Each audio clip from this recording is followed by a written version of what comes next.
Hello ನಮಸ್ಕಾರ friends, ನಾನಿಲ್ಲಿ ನುಗ್ಗೆಕಾಯಿ ರಸಮ್ ಹೆಂಗೆ ಮಾಡೋದಂತ ಹೇಳ್ಕೊಡ್ತೀನಿ. ಮೊದಲಿಗೆ ಇಲ್ಲಿ ಗ್ಯಾಸ್ ಆನ್ ಮಾಡ್ಕೊಂಡೀನಿ. ಗ್ಯಾಸ್ ಮೇಲೆ ಒಂದು ಭಾಂಡೆ ಇಟ್ಕೊಂಡೀನಿ. ಎಣ್ಣೆ ಹಾಕೋತೀನಿ.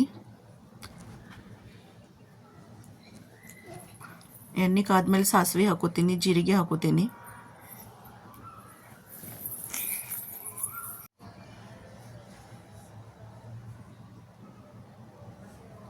ಬೆಳ್ಳುಳ್ಳಿ ಹಾಕೋತೀನಿ. ಈರುಳ್ಳಿ ಹಾಕೋತೀನಿ, ಸಣ್ಣಗೆ ಕಟ್ ಮಾಡಿದ್ದು. ಫ್ರೈ ಮಾಡ್ಕೋತೀನಿ ಎಲ್ಲನೂ. ಇದು ಸ್ವಲ್ಪ ಫ್ರೈ ಆದಮೇಲೆ ಟೊಮೆಟೊ ಸಣ್ಣಗೆ ಕಟ್ ಮಾಡಿ ಟೊಮೆಟೊ ಹಾಕೋತೀನಿ. ಫ್ರೈ ಮಾಡ್ಕೋತೀನಿ ಎಲ್ಲನೂ.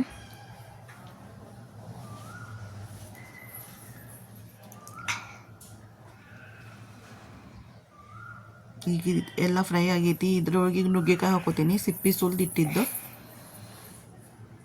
ತೊಳೆದ ಸಿಪ್ಪೆ ಸುಲ್ದು ಇಟ್ಟಿದ್ದು ನುಗ್ಗೆಕಾಯಿ ಹಾಕೊಳತ್ತೇನೆ. ಈಗ ಎಲ್ಲ ಕಲಿಸ್ಕೋತೀನಿ.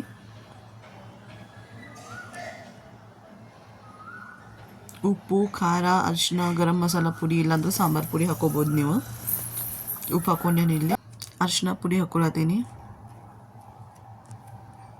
ಈ ಖಾರದ ಪುಡಿ ಹಾಕೋತೀನಿ.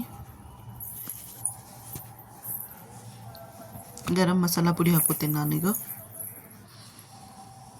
ಎಲ್ಲನೂ ಕಲಿಸ್ಕೋತೀನಿ ಚಂದಂಗೆ. ಈಗ ಇದ್ರೊಳಗೆ ನೀರು ಹಾಕೋತೀನಿ.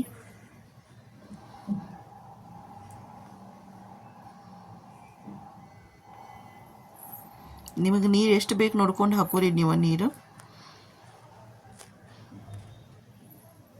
ಈ ಥರ ರಸಮ್ ಮಾಡಿ ಅನ್ನದ ಕುಡ್ತಿದ್ರೆ ಭಾರಿ ಚಲೋ ಬರ್ತೈತ್ರಿ. ಟೇಸ್ಟ್ ಅಂತಿ ಭಾರಿ ಚಲೋ ಇರ್ತೈತಿ. ಈಗ ಇದಕ್ಕೆ ನಾನು ಕೊಬ್ಬರಿ ಮತ್ತು ಜೀರಿಗೆ ಮಿಕ್ಸಿ ಹಚ್ಕೊಂಡು ಅದ್ರ ಪೇಸ್ಟ್ ಹಾಕ್ಕೊಂಡೇನಿ. ಸ್ವಲ್ಪ ಕೊಬ್ಬರಿ ಮತ್ತು ಜೀರಿಗೆ ಮಿಕ್ಸಿ ಹಚ್ಕೋಬೇಕು. ಈಗ ಮೇಲ್ಗಡೆಯಿಂದ ಕೊತ್ತಂಬರಿ ಸೊಪ್ಪು ಹಾಕೋತೀನಿ.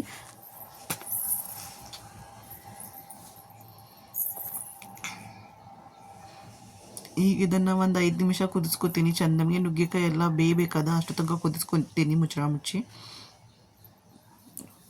ನೋಡ್ಬೋದು ನೀವು ಹೆಂಗೆ ಕುದಿಯತ್ತೈತೆ ಅಂಥೇಳಿ.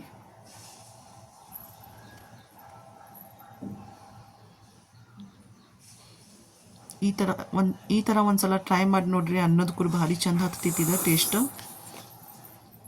ಮತ್ತು ಹೆಂಗೆ ಬಂದೈತಂತೆ ಕಮೆಂಟ್ ಮಾಡಿ ಹೇಳ್ರಿ. Thank you for watching.